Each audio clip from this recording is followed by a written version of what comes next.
that came from Persepolis, modern-day Iran, ancient Persia, not far from Susa, where Queen Esther used to live.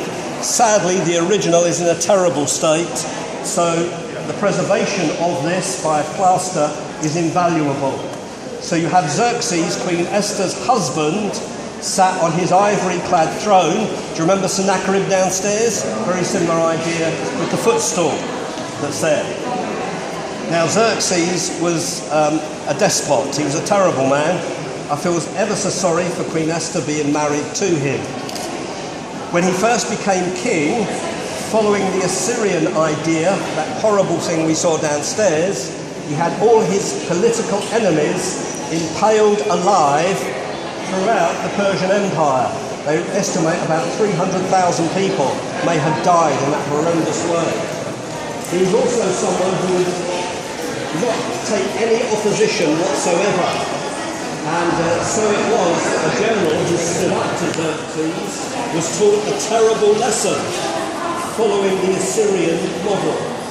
The general was summoned into the hall where Xerxes was sat on a throne like that, and then the general saw that his eldest son was being led in chains, stood in front of Xerxes, and then he was flayed alive, skinned alive, as we saw downstairs. Xerxes got off his throne, picks up the boy's skin, blood, gore and all, puts it on the throne, sits on it and says to the general, "Now who's won?"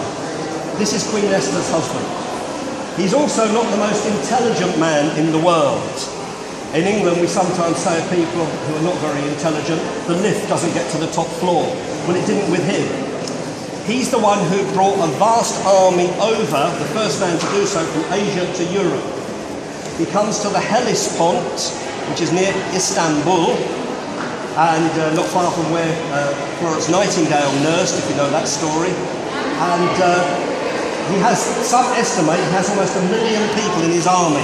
I think that's probably too great a number, but whatever. They build pontoons to take over the water to Europe.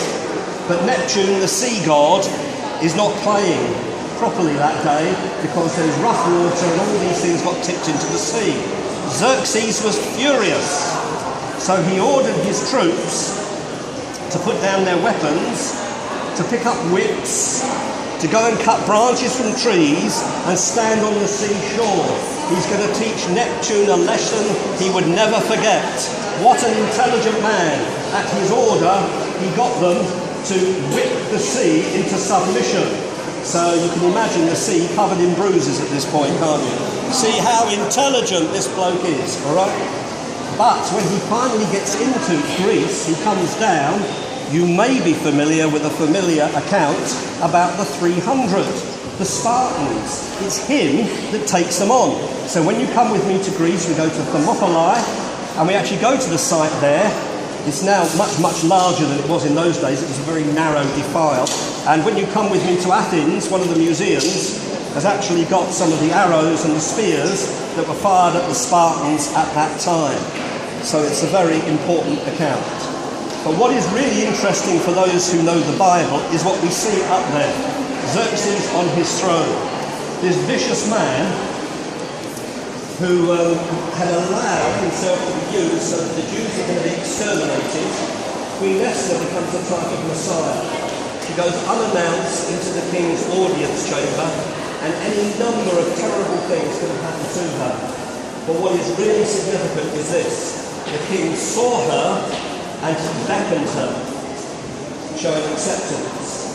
And although she's the wife of the king, the queen of the king, she can only get so close to him.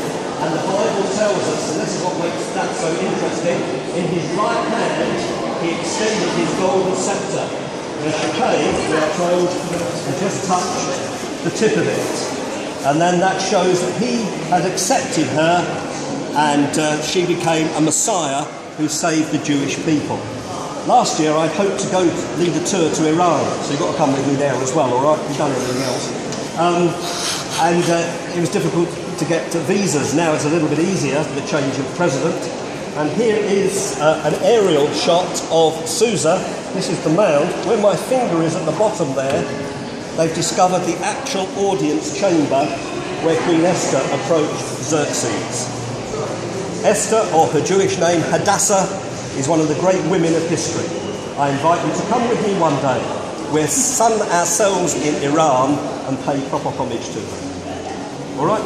You're flying the plane. And here we go.